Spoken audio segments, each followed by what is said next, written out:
Bueno, para los que no me conocen, obviamente no soy español y quizás algo de mi acento es una mezcla de gringo o guidi y latino, ecuatoriano. Yo viví casi 20 años en Ecuador, en la ciudad de Guayaquil, donde yo trabajé enseñando la Biblia. Y hace 5 años venimos aquí a España para trabajar y vivo en Granada. Y es un placer estar aquí con vosotros. Bueno, desde que llegué aquí yo tenía un mensaje en mente. O sea, iba a predicar lo mismo que prediqué esta mañana. Pero a veces uno siente que lo que uno tiene pensado no es lo que debería hacer. Y pregunté a Eric, ¿debería predicar lo mismo que prediqué esta mañana? Y me dice, bueno, puede o puede cambiar. Y yo dije, muy bien, yo lo cambio. Y yo fui atrás mientras estaba cantando y yo busqué y yo decía, no, voy a hacer esto.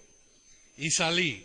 Y estamos cantando y estaba escuchando algunas palabras del hermano y yo dije, no voy a hacer esto, lo voy a cambiar nuevamente. Y yo decía, yo recuerdo, porque yo he predicado aquí en Alcantarilla, en la iglesia de Alcantarilla, no sé cuántas veces. Pero la primera vez que vine fue hace 7 años. Y yo recuerdo el primer mensaje que prediqué. Y yo recuerdo el segundo. Y yo decidí, bueno, hay tanta gente nueva que yo no conozco. Yo no conozco su entorno. Yo no sé cuán cerca te sientes con Dios o tan alejado. O si crees en Dios o no crees en Dios, yo no sé, pero yo decidí repetir. Y es una de las cosas que más me gusta compartir. Entonces, yo voy a bajar un poco. Yo quiero hacerles pensar en lo siguiente, y esa es una pregunta sencilla, aparentemente. La pregunta es, y esta pregunta salió de una joven ecuatoriana en una reunión en la iglesia. Me hizo una pregunta y los demás chicos se reían de ella. Porque decía, qué tonta la pregunta. Pero la verdad, los tontos fueron ellos. Porque la pregunta era muy profundo. Ella decía, ¿por qué murió Cristo en la cruz? Y ellos se reían porque esto es el elemento clave. Aquí en España celebra la la Semana Santa, todos los días, más que los de mi país, que celebra el día domingo, pero entre semana no hace nada, no hacemos nada en los Estados Unidos. Aquí todos los días en Granada, durante la Semana Santa, procesión tras procesión, la gente llorando. O sea, es obvio porque Cristo murió en la cruz, aparentemente. Pero, ¿por qué murió en la cruz? ¿Y qué logra eso? El hecho de que un hombre murió en la cruz. ¿Por qué? ¿Y qué tiene que ver eso conmigo? Y yo he ido a diferentes iglesias y he hecho la misma pregunta que voy a hacer hoy. ¿Por qué murió Cristo en la cruz? Entonces, ¿cuáles son las respuestas frecuentes? ¿Qué piensa? Hay respuestas frecuentes que la gente dice. ¿Por qué murió Cristo en la cruz? Para salvarnos, esto es la primera. La primera respuesta siempre es, para salvarnos. Y yo le digo, al morir en la cruz, abrió la puerta para que seamos salvos. Pero esto no fue porque murió en la cruz. No. Nos dio la oportunidad de ser salvos muriendo en la cruz. Pero esto no fue porque murió en la cruz.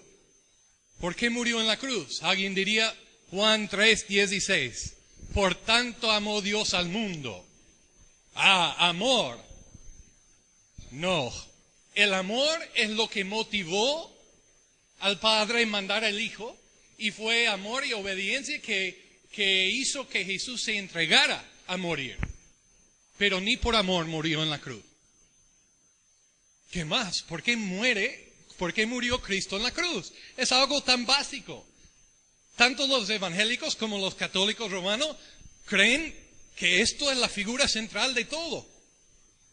Y he ido a iglesia tras iglesia haciendo la pregunta y casi nadie contesta, ¿por qué murió Cristo en la cruz? Alguien dice para cumplir y las profecías del Antiguo Testamento. Bueno, a morir en la cruz cumplió las profecías. Pero esto no es porque murió en la cruz. Y alguien dice, bueno, por obedecer al Padre. Cierto, muriendo en la cruz fue obediente al Padre. Pero eso no fue porque murió en la cruz.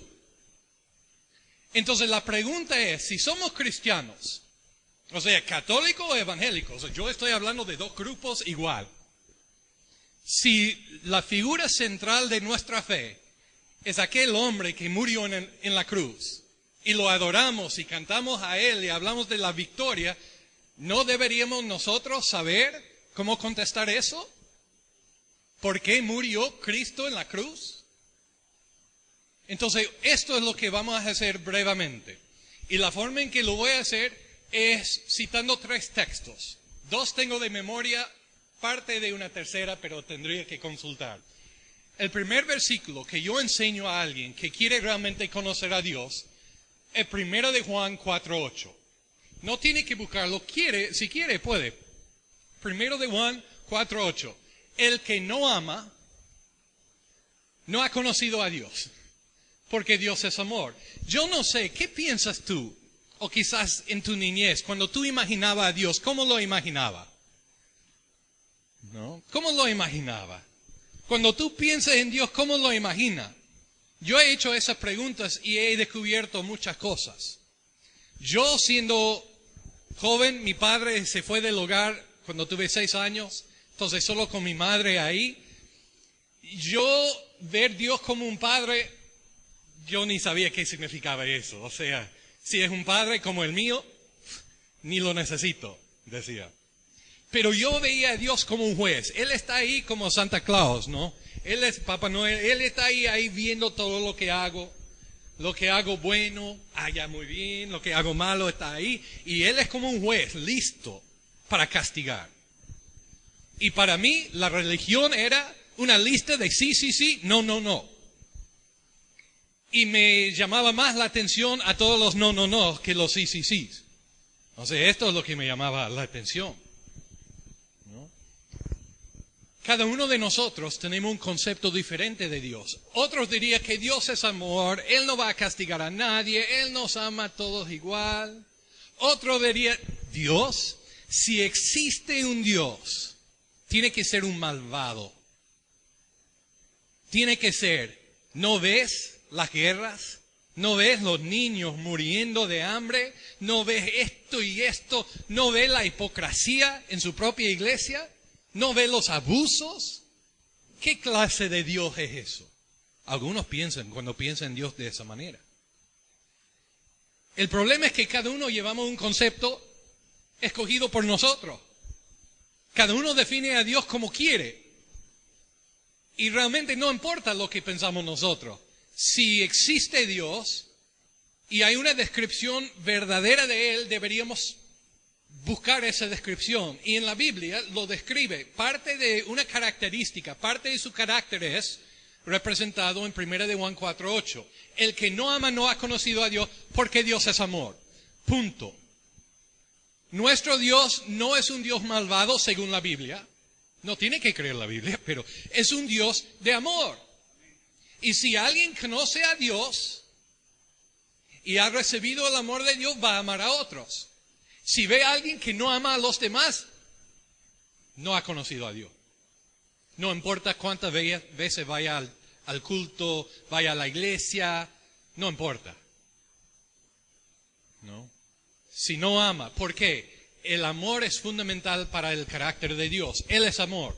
Ahora, la pregunta que siempre hago, y algunos de los antiguos van a recordar esa ilustración, pero ¿es el amor verdadero un sentimiento o una decisión? ¿Es el amor verdadero un sentimiento o una decisión? El amor verdadero.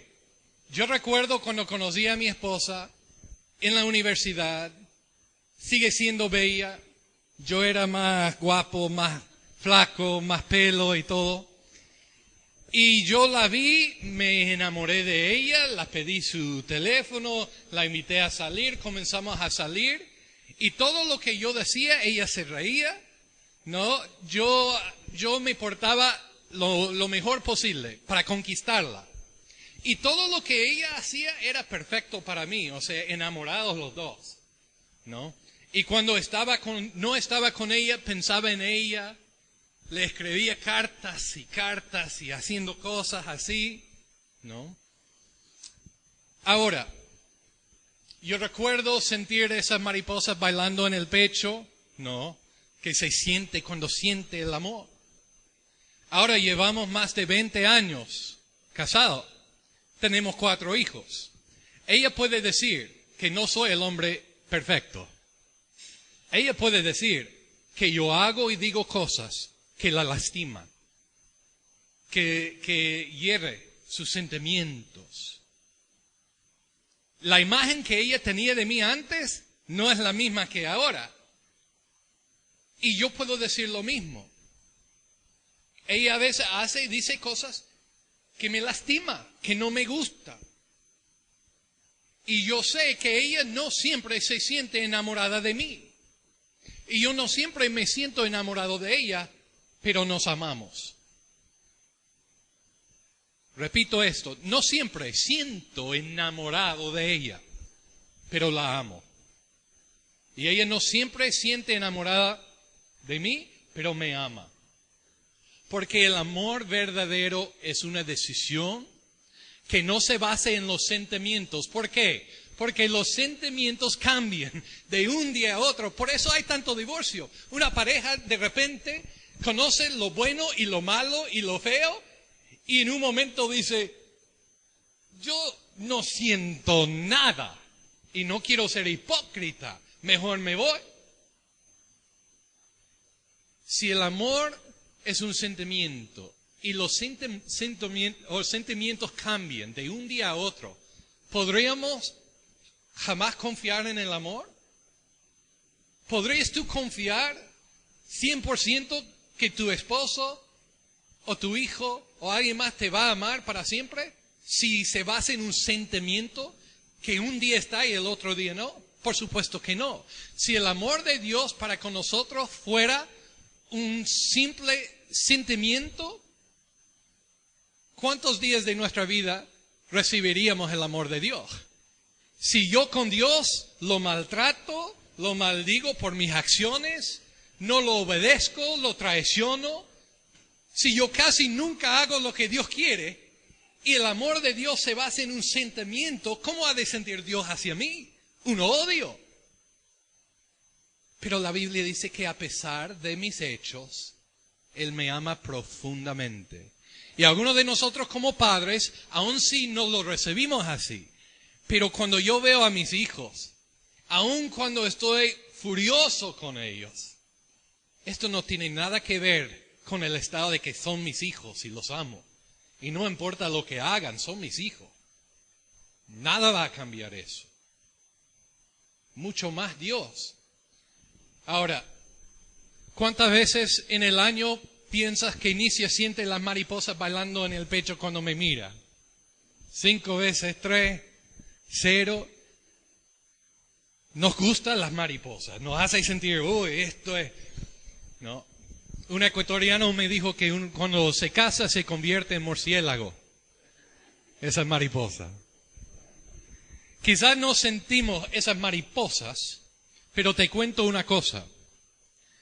Ni se compara el amor de mariposas con 20 años de fidelidad, de compromiso, de constancia. El amor que Inicia tiene hacia mí y yo hacia ella, a pesar de los sentimientos y a pesar de la ausencia de las mariposas, ni se compara con ese amor, ni profundo, que es de mariposa. Porque donde salen las mariposas, cuando conoce una persona, lo bueno, lo malo, lo feo, desaparecen las mariposas. La realidad es que el único amor que vale es un amor que sale de un compromiso. Yo estoy contigo, tú estás conmigo y cualquier problema lo vamos a resolver y punto. Entonces, ¿por qué dudamos del amor de Dios? Porque cada uno de nosotros sabemos cómo somos. Y decimos, si fuera yo Dios, yo no me amaría. Sabiendo lo que yo he hecho, lo que he dicho y lo que yo he pensado en mi vida, ¿quién me amaría? Y muchos sois iguales, supongo. O soy el peor de todos, no sé. O como un niño que pide a su padre que le compre caramelos. Y el padre dice que no, y el niño no me ama. Pero el padre sabe que eso no le conviene. Somos así con Dios. Dios no me ha pasado esto y esto y esto, entonces no me ama. Entonces, para entender por qué murió Cristo en la cruz, hay que reconocer esa parte de su carácter. Dios es amor, Él te ama. Por quién eres, Él te formó. Aunque Él detesta lo que tú haces. A veces, cuando tú desobedeces, Él detesta eso. Pero no cambia su amor. Y eso trae un resultado, una consecuencia positiva. Como Dios nos ama, Él quiere que estemos con Él para siempre. Dios dice, ahora estás en un mundo caído, estás sufriendo, estás pasando por esto y otro, pero sígame y yo te voy a sacar de este mundo. Y estará para siempre conmigo. Qué bueno. O sea, ¿quién no quisiera eso? Yo quisiera saber que después de respirar mi último respiro, que no sigo ahí tendido en el suelo, no. Que hay un lugar preparado para mí. Esto es lo que quiero. Pero llegamos a la otra parte del carácter de Dios, y esto es otro versículo. Hebreos 10:31. Hebreos 10:31. Hemos hablado del amor de Dios, pero Dios no es solo amor. Este es otro versículo que vale la pena memorizar, y es cortito, entonces me gusta eso. Dice eso de Dios. Terrible cosa es caer en las manos del Dios viviente. Terrible cosa es. ¿Cómo explico eso? Dios es amor, pero Dios es santo también. Dios es santo. Dios no solo es amor, Él es santo y quiere que estemos con Él para siempre, pero tenemos que ser como Él. Dios es santo y castiga todo pecado. Por eso dice, terrible cosa es caer en la mano de Dios viviente. ¿Por qué viviente? Porque hay gente adorando ídolos hechos por manos. Nuestro Dios es un Dios vivo. Y aunque nos gusta hablar de su amor, no podemos olvidar de su santidad. Entonces la pregunta es, cuando decimos que Dios es santo, ¿qué queremos decir? Alguien podría decir de alguien, Eric o Cira, es una santa. ¿Queremos decir que es santa como Dios? No. Nosotros queremos decir es sumamente buena. Pero cuando hablamos de la santidad de Dios, estamos diciendo que Dios es completamente puro, intachable. Todo lo que Él hace, piensa y dice es completamente puro, recto, justo. No hay nada de maldad en Él. Ahora, si Él no permite la maldad de estar con Él, Él dice, yo os amo, quiero que estén conmigo, pero hay un problema. Para estar conmigo tiene que ser como yo, puro, sin mancha, todo. Por eso dice en la Biblia, sed santos porque yo, tu Dios, soy santo. La pregunta es, ¿cuántos de nosotros somos santos? ¿No?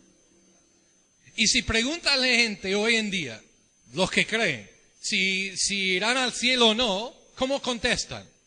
Bueno, ojalá. ¿Y a qué se debe esto?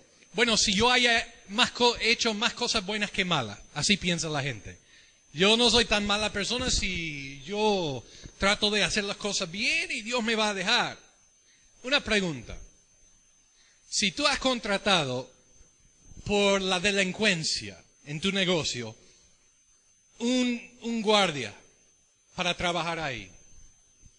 Y este guardia es un santo, es puro, es recto, es justo. Él no tiene ningún compañerismo con lo que es la injusticia. Te daría cierta confianza, ¿no? Este hombre me va a proteger. Este hombre va a cumplir con su trabajo. Pero ¿qué pasa si un día él descubre que alguien está dentro robando en tu negocio? Y él decide, ¿sabe qué? Yo no quiero problemas, yo no me meto en esto. O coge la persona, pero la persona comienza a llorar y él dice, mira, yo entiendo, hay una crisis, lleva lo que quiere y vaya. Yo quisiera un guardia así, para nada. Ahora en Ecuador, cuando yo estaba conduciendo, cuando yo llegué a Ecuador, era uno de los pocos blancos en la ciudad mía, de unos 4 millones de personas. No había probablemente más de 50 personas como yo. Y cada vez que los vigilantes o la Guardia Civil me viera conduciendo, me paraban. Aunque yo no hacía nada malo, me paraba con la cara de gringo que tengo, decía, este es. ¿Y saben lo que decía en Ecuador? Se acercaba y yo decía, ¿qué he hecho? Y decía, no tiene puesto los faros ahí, las luces. Y yo digo, es de día. Es que no ha hecho esto, pero al final me va a dar una citación. Pero después de discutir un poco, él me dice, ¿sabe qué? Deme tu carnet y deme para la cola, dice. Deme para la cola. Y yo, ¿cómo? Y dice, deme para la cola. Y yo decía, ¿quieres una Coca-Cola? O sea, yo no entendí y me dice, mira, pase 5 euros por debajo del carnet. Y eso es un soborno. Y yo dije, no, yo deme la citación, yo no te voy a dar nada. Coge mi carnet y dice, espera un par de días, tú conduces con la multa y vaya al centro de la ciudad a pagar. Yo voy al centro, me pongo en una cola enorme de gente, 1 hora y media esperando para pagar 1 euro de multa. Llego ahí y dice, hoy hay un problema, tiene que hablar con mi comandante. Me pongo en otra cola, espero otra hora. Comandante dice, sí, has pagado muy bien, pero hay un problema, no encontramos tu carnet. Pero si me dé para la cola, te lo busco. ¿Qué cosa? ¿Qué injusticia? Ahí en adelante le pagaba la cola. O sea, claro, 5 euros ahí, toma, y déjame. Ahora, vamos a suponer que hay un guardia civil completamente santo, puro, recto, justo, que no tiene ningún compañerismo con lo que es la maldad, la injusticia, y me coge yendo demasiado rápido. ¿Qué debería hacer? Si él es completamente justo, citarme. Si él es completamente justo, tiene que hacerme respetar la ley. Pero si yo le digo, ¿sabe qué? Mira, yo soy padre y por la crisis no he tenido trabajo, por fin conseguí, es el primer día, me levanté tarde, por favor déjame ir. ¿Qué debería hacer? Multarme. Él podría decir, mira, esto yo entiendo, me da pena, pero lo siento. O sea, boom. Pero ¿qué pasa si él es amigo mío, vecino? Y yo digo, oye Jorge, qué bien que seas tú. Mira, tú me conoces, me va a dejar ir. Si él, siendo amigo, pero es completamente justo y recto, ¿qué debería hacer? Igual, a pesar de la amistad. Pum, ahí está. ¿Qué pasa si mi esposa está 9 meses, ya está de emergencia, yo estoy volando como loco para llegar al hospital? Ahí ¿qué debería hacer? Primero tiene que ayudarme a llegar ahí, seguro. Y cuando yo salgo diciendo, sí, es un varón y él me va a aplaudir, qué bien, pero tengo algo para ti. Porque la ley no dice, en este caso está bien. No, la ley es la ley. Dios es como luz y en Él no hay oscuridad. Si hay luz significa que no hay oscuridad. Si hay oscuridad no hay luz. Dios dice entonces, yo os amo. Quiero que estén conmigo para siempre. Pero también yo soy santo, puro, recto. Y yo no puedo tener compañerismo con una persona que no es. Entonces, cuando las personas quieren compararse con otros, mientras que haya hecho más cosas buenas que malas, tú sabes, para no entrar en el cielo, solo una cosa tiene que pasar para no entrar en el cielo. Pensar, decir o actuar una sola vez en tu vida de una manera que no es justo, puro, recto, intachable. Con un solo pecado, fuera. Dios no mide, Dios no compara. Adolfo Hitler, la Madre Teresa, yo, tu persona, todos, dice la Biblia, hemos fallado. Todos hemos fallado. Ninguno. Cuando llego al cielo, ¿qué me va a decir Dios? Me va a decir, yo te amo, Chris.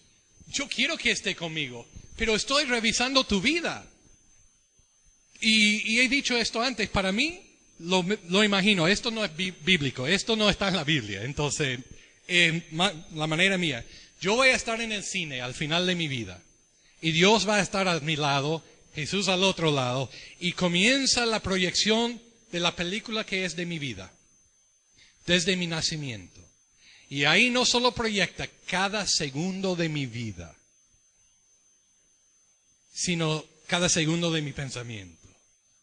Y cuando termina esta película 3X, 4X, 5X, Dios va a decir, Chris, ¿qué quieres que haga? Ahora, llegamos al último punto y terminamos.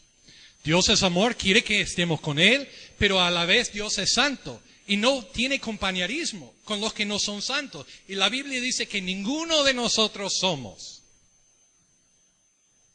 Ahora, si nosotros no nos podemos salvar, este pasaje sí busca. Porque quizá haya alguien diciendo, mira, no puede ser así. Busca Isaías 64. Isaías 64.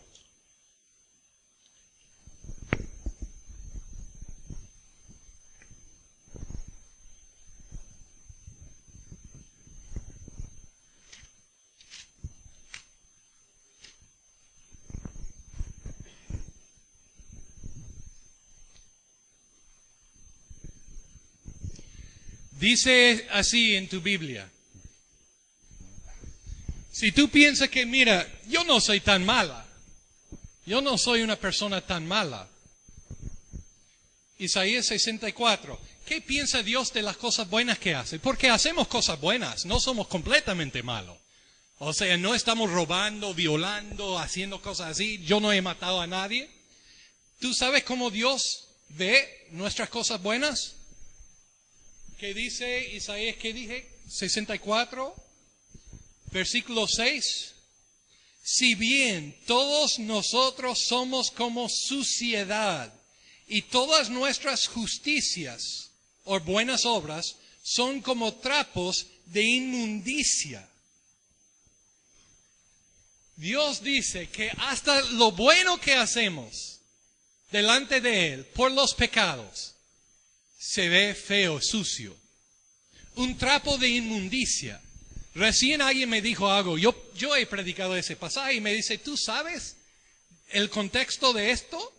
Y yo decía, un trapo de inmundicia de las cosas más sucias. Y dice, no, bueno, esto sí. Pero la menstruación de la mujer, lo que ponía la mujer para absorber la sangre, sale de este, o sea, algo que para los judíos era impuro, malo. Entonces, créame cuando le digo, la Biblia dice que con un solo pecado, fuera. No porque Dios no te quiere, pero Él no puede permitir que haya injusticia con Él. ¿Tú realmente quisieras que Él diga a un violador, ¿sabe qué? Está bien, pasa. Pero Él no puede hacer eso con nadie, porque en el momento, si yo, cuando ese vigilante o guardia civil me dice, lo siento, el momento en que yo le doy para la cola, si él acepta ese soborno, deja de ser.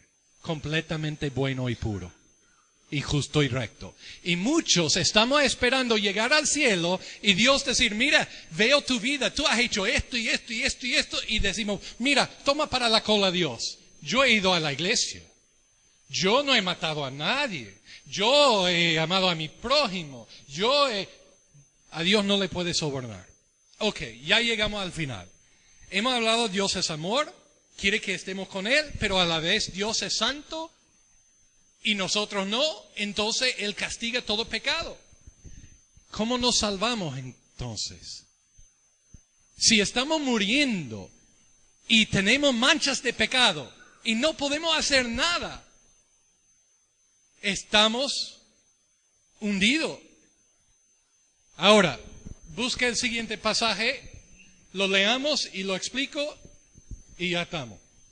Primero de Pedro 2:22. Primero de Pedro 2:22.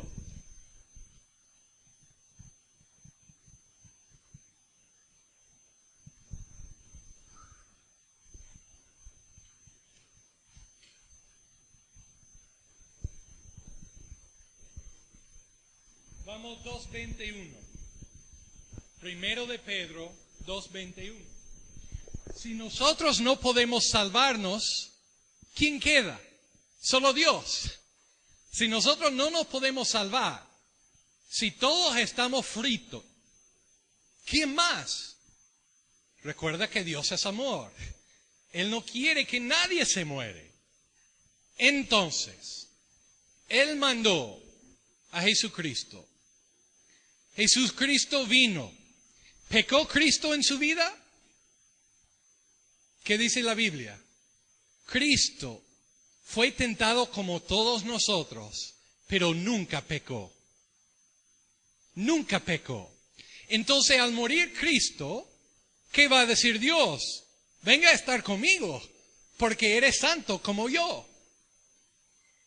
Entonces, vamos a ver primero de Pedro 2:21. Pues para esto fuisteis llamados, porque también Cristo padeció por nosotros, dejándonos ejemplo para que sigáis sus pisadas, el cual no hizo pecado, ni se halló engaño en su boca, quien cuando le maldecía no respondía con maldición, cuando padecía no amenazaba, sino encomendaba la causa al que juzga justamente, quien llevó él mismo nuestros pecados en su cuerpo sobre la cruz, para que nosotros, estando muertos a los pecados, vivamos a la justicia, y por cuya herida fuiste sanado. Ahora, ¿por qué murió Cristo en la cruz? Recuerda, la paga del pecado es la muerte, ¿verdad? Cristo vivió en la tierra, nunca pecó, significa que no debería morir. Pero dice que Cristo mismo llevó nuestros pecados en su cuerpo. Si yo te digo, hermano, préstame, yo voy a llevar tu Biblia a mi casa. ¿Quién va a tener su Biblia? Yo. Él no va a tener su Biblia, porque yo lo he llevado. Ahora te cuento el secreto. Cuando termine esa película de mi vida con Dios a mi lado, yo voy a tener la cabeza agachada por vergüenza. Dios me va a decir, Chris, hemos visto todo lo malo que has hecho, pero entra conmigo. Dios va a decir, mira, veo los pecados, pero tú eres santo como yo, blanco. ¿Por qué? Y yo voy a decir, Cristo llevó mis pecados. Cuando dice que Cristo llevó, significa que Él tomó todo lo malo que tú has hecho. Dios debería castigarte. Y Cristo dijo, el único limpio, démelos a mí. ¿Por qué murió Cristo en la cruz? Porque tenía pecado. El que nunca pecó. ¿Qué pecado? Mis pecados. Tus pecados. ¿Sabe por qué sé que voy al cielo? Que yo voy, a pesar de mi conducta y todo lo malo que he hecho, que cuando yo muero yo no tengo ninguna duda que estaré con Él, porque soy santo como Dios, puro, justo, no porque soy, sino que Cristo llevó las manchas. ¿Por qué Cristo murió? Porque Dios castiga todo pecado. Y Cristo murió porque Él llevó mis pecados. Yo libre y Él condenado. Por eso en la cruz dice Él, Padre, ¿por qué me has abandonado? Porque el castigo eterno es la separación de Dios. ¿Por qué Cristo murió en la cruz? Porque era la única manera de salvarnos. Ir a la iglesia no te salva. Dar dinero no te salva. Orar a un santo no te salva. Leer la Biblia no te salva. Llamarse católico, mormón, testigo de Jehová, lo que sea, no te salva. Solo Cristo muriendo en la cruz te salva. Ahora digo, Cristo, tú has muerto por mí, me has salvado. ¿Qué quieres? Yo te debo. Dime lo que quieres. Y Él me instruye cómo vivir. Entonces yo voy a la iglesia, no para ser salvo, ya soy salvo. Él me pagó. Pero voy en obediencia, voy para agradecerle. Cristo pagó con su vida para darte la oportunidad. Pero Él es bien caballero. Él no obliga a nadie a buscarle. Tampoco es tonto. Él sabe los que realmente lo sigan. Si alguien dice, sábeme Dios, pero sigue viviendo como siempre, significa que no ha cambiado de corazón. Entonces, yo, hermanos, sentía el deseo de compartiros eso. Dios es amor, quiere que estemos con Él. Dios es santo, castiga todo pecado. Nosotros no somos santos, pero Dios nos puede limpiar para que seamos blanco, puro, santo como Él. Y la próxima vez, cuando tú preguntas a alguien por qué murió Cristo, tiene que decir porque Él murió por sus pecados y Dios castiga todo pecado. Y ellos van a decir, Cristo nunca pecó. No, pero llevó mis pecados. Y Él fue condenado. Y yo libre. Oramos. Padre, en ese momento te doy gracias por todo lo que has hecho en nuestras vidas. Te doy gracias por ese gran sacrificio. Te doy gracias que no somos esclavos a una religión que solo obliga. Que solo diga, haga esto y esto y esto y ojalá. Sino Cristo dijo, hecho está. Se ha consumado. Consumado es. Significa que Él ha hecho todo. Y ahora venimos delante de ti, los quienes hemos tomado ese sacrificio y hemos pedido que cambiara nuestros corazones y que nos limpiara. Estamos aquí diciendo, Padre, ¿cómo te podemos servir? No para ser salvos, sino para agradecerte. Para las personas aquí, quienes siempre ha estado confundido con eso, que ya siente decepcionado por las religiones y las iglesias y todo eso, que solo le da lista de quehaceres. Que sepan que tú mandaste tu Hijo a morir por ellos, pero ellos tienen que arrepentirse, entregarte los pecados y vivir una vida diferente. Padre, si alguien aquí necesita esto, yo pido que lo ponga en su corazón, hablar con los pastores aquí, para que reciba las direcciones y las indicaciones que ellos necesitan para conocerte. Amén y amén.